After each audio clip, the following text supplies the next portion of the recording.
समस्या से सफलता तक, समस्या से सफलता तक, समस्या से सफलता तक। नमस्कार। कार्यक्रम समस्या से सफलता तक में आप सभी का स्वागत है। जैसा कि आजकल हम बात कर रहे हैं यंत्रों की, और उसी श्रृंखला में आजकल बातचीत हो रही है शक्ति यंत्र की, जिसमें कि हम माँ सरस्वती और माँ लक्ष्मी की बातें तो कर चुके हैं, और आज उसी श्रृंखला को आगे बढ़ाते हुए बात करेंगे माँ काली की। तो आइए इसी चर्चा को आगे बढ़ाते हैं पंडित ध्रुव दत्त व्यास गुरुजी के साथ। गुरुजी, आपका हमारे स्टूडियो में स्वागत है। गुरुजी, हम पिछले कुछ एपिसोड से आपसे जो यंत्रों की बातचीत कर रहे हैं, और आजकल हम बातें कर रहे हैं आपसे शक्ति यंत्र के बारे में, जिसमें कि आप माँ सरस्वती और माँ लक्ष्मी की तो बहुत सी बातें और उनके यंत्रों के बारे में आपने बहुत सी ज्ञानवर्धक बातें हमें बताई हैं, और आज चाहेंगे कि आप माँ काली के बारे में हमें कुछ ज्ञानवर्धक बातें बताएं। काली शब्द सुनते ही एक भयानक रुद्र स्वरूप हमारे सामने आ जाता है जी, जिसकी जूहा बाल है जी, बिल्कुल नीला काला स्वरूप है उनका। मुंड माला धारण की हुई है, मुंड की माला पहनी हुई है, और भयानक रुद्र स्वरूप जिसका है। ये इतना भयानक रुद्र स्वरूप है, उतनी ही वो प्रेम की मूर्ति है भगवती महाकाली। तंत्र शास्त्र की आद्य देवी अगर कोई है तो भगवती महाकाली है। तंत्र के आद्य देवी जो है, अधिष्ठात्री जो है, भगवती महाकाली है। लोग डरते हैं उस स्वरूप से। पुलिस वाले से डरेंगे चोर ही, जी बिल्कुल, सामान्य आदमी उससे नहीं डरेगा। उसी तरह माँ जगदम्बा महाकाली का रुद्र स्वरूप वो दुष्ट लोगों के लिए है, जो भक्तजन है उसके लिए तो वो इतना प्रेम स्वरूप है, इतना आनंदमय स्वरूप है, जिसे एक परिकल्पना की जाए तो शायद हम नहीं कर पाते उसकी परिकल्पना। तो ये जो महाकाली तामस स्वरूप, काला शब्द जो है, काल, भगवान श्री कृष्ण भी काले हैं, भगवान नारायण भी काले हैं, भगवती महाकाली काली है। काल जो है, काला स्वरूप जो है, दो चार कारण उसके है काले रंग के अंदर जी। एक तो काला रंग है, उस दूसरा रंग कोई पकड़ नहीं पाता। काला मतलब काला ही है, वो अपना रंग, काले पे और कोई रंग नहीं चढ़ता, वो अपना रंग को पकड़ के रखता है। दूसरा काला मतलब रात्रि। भगवान ने गीता में कहा, या निशा सर्वभूतानाम तस्याम जागृति संयमी। संयमी रात्रि को जागता है। रात्रि जब होती है तो संयमी जागता है, और संसारी लोग सोते हैं। संसारी जब जागते हैं तब संयमी सोते हैं। रात्रि शब्द का भगवान ने प्रयोग किया। रात्रि भी काली होती है। तो काल का मतलब है अज्ञान जी। अज्ञान काला होता है, ज्ञान दीप्यमान होता है, ज्ञान तेजस्वी होता है, और अज्ञान काला है। तो उस अज्ञान को छोड़कर, अज्ञान से छुड़ाकर जो ज्ञान में ले जाए, उसी का नाम माँ भगवती काली, जो शक्ति का स्वरूप है। तीन शक्तियां हमारे सामने आ गई, महा सरस्वती, महालक्ष्मी और शक्ति महाकाली जी। अब जो आपके पास विद्या भी है, बहुत बुद्धिशाली आप हैं, बहुत पैसा है, लेकिन शरीर आपका बिल्कुल कमजोर हो, शरीर में शक्ति ही ना हो, तो आप कुछ नहीं कर पाओगे। कितना भी बढ़िया ज्ञान आपके पास हो, कितना भी आपके पास अच्छा सुंदर स्वरूप हो, पैसा हो खूब, लेकिन शरीर पथारी में से उठ नहीं पाओगे बिस्तर से, तो वो विद्या या पैसा किसी काम का नहीं रहता। वो कार्य करती है माँ काली, शक्ति देने का काम। शक्ति का रूपा है, सती रूपा है वो।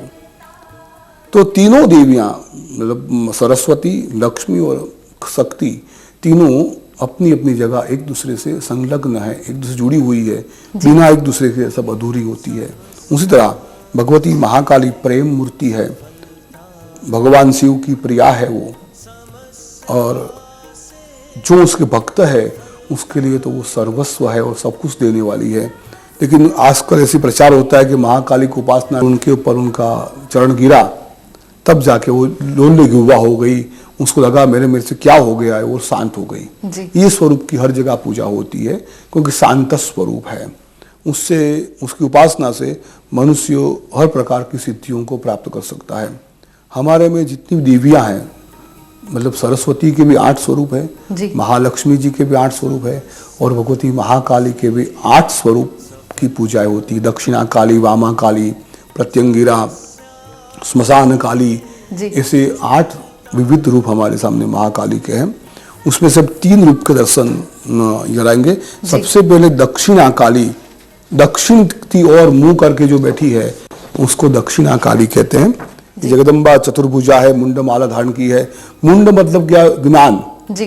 वो ज्ञान रूपी मुंड को उन्होंने धारण किया है। रुधिर पीती है वो। रुधिर मतलब क्या? खून नहीं पीना है। जी। आदमी के जितने दुर्गुण है उसको वो ग्रहण कर लेती है और अपने आप में समा लेती है जगदम्बा। ये आध्यात्मिक स्वरूप है उसका।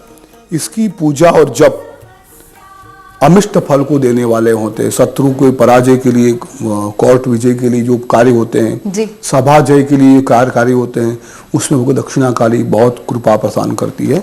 इसके जप है 1 लाख जप है। लेकिन इन देवियों की पूजा करने के पहले किसी भी गुरु के पास से उसका दीक्षा मंत्र लेना बहुत जरूरी होता है क्योंकि बड़ी मायावी देवी है। जी। हर इंसान इसकी उपासना करना चाहता कर सकता है, जी। लेकिन बिना ज्ञान से, बार-बार बिल्कुल। कहता हूं, बिना गुरु से कोई पूजा पाठ नहीं करनी चाहिए। एक ही दूसरा स्वरूप भगवती महाकाली का है प्रत्यंगिरा। प्रत्यंगिरा हम जो देवी है वो भी सभासना है और वो युद्ध के लिए, पूजा के लिए का भरी काम करती है। और उसके बाद है माँ स्मशान काली। ये बहुत ही उग्र स्वरूप है उसका, महाकाली का। और पहले राजाओं युद्ध करते थे ना, उस युद्ध में विजय के लिए भगवती स्मशान महाकाली की गधे बैठी हुई है स्मशान काली। और कहते इतना उग्र स्वरूप उसका है कि एक क्षण में लाखों सैनिकों को मार के वो खा जाती थी। इतना उग्र स्वरूप राजाओं के लिए जरूरी था। उसकी उपासना करते थे युद्ध विजय के लिए, शत्रु पराजय के लिए उसका उपयोग करते थे। ये है भगवती स्मशान काली का। ये 10 भुजा है। जैसे सरस्वती अष्टभुजा थी, महालक्ष्मी 18 भुजा है। जो ये जगदम्बा महाकाली अष्टभुजा है, उसकी पूजा करने से हर प्रकार की सिद्धियां प्राप्त करते हैं। जी। अब उसके बाद जो यंत्र दिखा रहा हूँ वो है यमुना जी का। वैष्णव लोग जो यमुना जी की पूजा करते हैं, तो यमुना जी से जिसके अपने बाप पिता के घर में जो औरतों के सुख नहीं मिलता है, पिता के वहाँ भाई वगैरह नहीं होते हैं या सुख नहीं मिलता, उनके लिए यंत्र बहुत लाभदायक होते हैं और स्त्रियों के लिए। और यमुना जी कृपा करके तो भगवान श्री कृष्ण अपने आप प्राप्त हो जाते हैं। तो इनके भी 1.25 लाख जप है और पूजा विधि इनकी, ये भी एक काली का स्वरूप ही है, यमुना जी भी। और उसके बाद जो है माँ दुर्गा का स्वरूप। दुर्गा के बारे में जानते ही है। दुर्गा मतलब दुर्गति नाशिनी, दुर्गाम दुर्गति नाशिनी। दुर्गा का मुख्य काम है दुर्गति जो हमारी होती है, खराब गति में जाते हैं मनुष्य, उसमें से बाहर निकालकर सदगति को प्राप्त करावे, वो माँ दुर्गा का कार्य है। उसका अष्टाक्षर महामंत्र है और अष्टाक्षर महामंत्र का यंत्र है जिसमें जगदम्बा माँ दुर्गा की पूजा करने से साधक हर प्रकार की सिद्धि को प्राप्त कर सकता है। और उसके बाद है भगवती महादेवी, जिसको हम कहेंगे त्रिपुर सुंदरी। आजकल श्री यंत्र की बातें बहुत चलती है। जी बिल्कुल। श्री यंत्र यंत्रराज है, उसकी चर्चा बाद में हम करेंगे कभी आगे। लेकिन उसकी जो देवी है मुख्य, जो स्वामिनी है, वो है माँ त्रिपुर सुंदरी। श्री यंत्र की गुरु जी। श्री यंत्र की जो अधिष्ठात्री है उसका नाम है महात्रिपुरा सुंदरी। उसकी खासियत यह है जो सिंहासन में बैठी है वो त्रिपुरा सुंदरी, उसकी एक पाँव में भगवान ब्रह्मा जी है, एक के अंदर विष्णु जी है, एक में शंकर जी है और एक में इंद्र है। चारों देवताओं को अपने सिंहासन के नीचे बिठाकर उस पे वो विराजमान है। इसलिए एक जगह कहा है अर्धमात्रा स्थिता नित्या यानुच्चार्या विशेषतः। जगदम्बा को हमारे वहाँ स्त्रियों को कितना बड़ा स्थान दिया गया है। ओमकार जो है हमारा सबसे प्रणव, महामंत्र माना गया। ओमकार वेदों से ऊपर है। ओमकार के अंदर 3 देवता है, ब्रह्मा विष्णु महेश, लेकिन उसकी अर्धमात्रा जो है उसमें जगदम्बा की परिक्रमा की गई है। यहाँ जगदम्बा विराजमान है, बिना अर्धमात्रा से ओमकार पूर्ण नहीं हो पाता है ना। तो ये है माँ त्रिपुर सुंदरी। अगर ये कृपा कर दें, 4 चतुर्भुजा है, गन्ने को पकड़ के बैठी हैं। गन्ना मतलब सब प्रकार के सुकून का काम जो करती है, सुकून का काम, अच्छे काम, मंगल कार्य, ये सब गन्ने से होते हैं हमारे वहाँ। और पंचबाण उनके हाथ में है और पास और अंकुश उन्होंने अपने हाथ में धारण किया हुआ है त्रिपुर सुंदरी ने। श्री यंत्र की ये अधिष्ठात्री है। उनके बाद एक अलभ्य यंत्र हमारे पास है, उसका नाम है सौंदर्य लहरी। जी। भगवान आदि शंकराचार्य ने माँ जगदम्बा का श्रीअंग का वर्णन किया, केस से लगाकर नक तक। जी, पैरों के नाखून तक। हाँ, जी। माता जी के केस जो है कितने सुंदर है, कैसे हैं, और उनके पाँव के नाखून कैसे हैं, हाथ कैसे हैं, नेत्र कैसे हैं, नाक कैसा है, दांत कैसे हैं, उसको सौंदर्य लहरी कहते हैं। बहुत बड़ी उसकी लंबी कथा है उसकी है। वो भगवान शंकराचार्य मांगने गए शंकर भगवान से माता जी के वर्णन की पूजा का फल। जी। सौंदर्य लहरी मांगने गए तो वो भगवान शंकर ने दिया, तो रास्ते में से नंदी से उसको अच्छा नहीं लगा, तो नंदी जी आके किताब उठा के खा गए, कुछ पन्ने बच गए, उस पन्नों में से उन्होंने इस ग्रंथ की रचना की, सौंदर्य लहरी। मतलब जिसकी सुंदरता का आप वर्णन करोगे तो आप पार नहीं पा सकोगे। वो माँ जगदम्बा का जो सुंदर वर्णन है, लेकिन वो तांत्रिक है पूरा। और उसमें से हर मंत्र के साथ 100 मंत्र है उसके अंदर, हर मंत्र में एक एक प्रयोग दिया गया है मंत्र का, यंत्र का। जी। वो प्रयोग ऐसे हैं कि भी किसी को बुखार चढ़ा है, बुखार नहीं उतर रहा है, तो बुखार कैसे उतार दिया जाए, किसी को कोई बीमारी शरीर में है तो कैसे दूर की जाए, जी। किसी को संतान नहीं हो रही, किसी को, मैं एक ही स्तोत्र के अंदर पूरा तंत्र शास्त्र भगवान शंकराचार्य ने भर दिया है। जी। उसी का ये यंत्र है, ये आपको कहीं उपलब्ध नहीं होगा। ये है भगवान, इसमें सब यंत्र है जी। और हर मंत्र का नाम है, कैसे उपयोग किया जाए, कैसे उसका लाभ लिया जाए। इसको सौंदर्य लहरी यंत्र कहते हैं, भगवान शंकराचार्य का है जी। अब उसके बाद आती है 10 महाविद्या। हम बताया था 9 दुर्गा जी और 10 महाविद्याएं हमारे सामने हैं। उसमें से सबसे पहली विद्या है भगवती बगलामुखी। लोगों ने नाम सुना होगा सब, बगलामुखी। लोग ऐसा मानते हैं कि बगलामुखी सिर्फ मारण के लिए होती है, लेकिन ऐसा नहीं होती। बगलामुखी रोग मारण के लिए, शत्रुओं पर विजय पाने के लिए और कोई भी कार्य में सिद्धि देने के लिए बहुत लाभप्रद है और उसको पीताम्बरा भी कहते हैं। ये देवी की उपासना जो करते हैं उनको पीले वस्त्र, पीली माला, पीला भोजन और हर कुछ पीला करना पड़ता है। उसको पीताम्बरा शब्द का प्रयोग किया है, पीत अंबर जी। पीत मतलब पीला, हर चीज पीली उनको अच्छी लगती है और उसकी उपासना से आप कोई भी कार्य को शीघ्र प्राप्त कर सकते हैं। उसके बाद एक देवी है, उसका नाम है भुवनेश्वरी। पूरे भुवन की जो ईश्वरी है जी। वो भगवान शिव के नाभि में से प्रकट हुई है। भगवान शिव को आसन बना के बैठी हुई है जी। उसके पति भगवान भुवनेश्वर है और माँ भुवनेश्वरी का एक मंत्र का बीज मंत्र है। उसकी उपासना करने वाले जो साधक होते हैं उनको तो माँ जगदम्बा की कृपा से हर चीज सरलता से जी मिल जाती है, प्राप्त हो जाती है। ये है माँ भुवनेश्वरी, भुवनेश्वरी का यंत्र है। उसके बाद एक देवी है धूमावती। ये विधवा रूप में है, वृद्धा रूप में है। ये जब आदमी वृद्ध होता है तब उसका रक्षण करती है, उसका पालन करती है। उसके लिए हर चीज, साधक जब बुढ़ा हो जाता है तो उसके लिए हर चीज की तैयारी रखती सेवा के लिए। ये माँ धूमावती का जी। जो निर्बल है, मतलब गुरुजी जो वृद्ध जो निर्बल है, 50 साल को चले गए, उनके लिए ये लाभकारी है। ये जो उपासना करते हैं जुवानी में जी। तो उसको उस अवस्था में LIC जैसा काम करती जी, है। बिल्कुल। जब आपको उम्र हो जाएगी आपको लाभ करेगी, वैसा ये धूमावती का खुद का स्वरूप भी ऐसा है और उसकी उपासना से ऐसा लाभ होता है जी। एक भगवती महाकाली का रूप है तारा। जी तारा रूप में उसके पूजन है और उसकी उपासना भी जो साधक करता है वो हर चीज़ को, उसका डिटेल बाद में देखेंगे, अभी तो जी फटाफट देख ले हम लोग। जी जैसे हमने महात्रिपुर सुंदरी देखा है ना, वैसा ही त्रिपुर भैरवी है, एक भैरवों के जो स्वामिनी है। जितनी भैरव है 64, उस भैरवों की स्वामिनी है माँ त्रिपुर भैरवी। उसकी भी उपासना करनी जैसी 10 महाविद्याओं में आती है। उसके बाद जो आती है मातंगी। जी ये मातंगी देवी विवाह के कार्य के अंदर, यज्ञोपवीत के कार्य में जो विघ्न आते हैं उन विघ्नों को दूर करके जी बच्चों की शादियां कर देती है, संतान नव संतान देती है। हर प्रकार के सांसारिक सुख देने में ये बहुत शीघ्र फल देने वाली है। इसके जप होम पूजन करने से मनुष्य को हर प्रकार की सिद्धि प्राप्त होती है।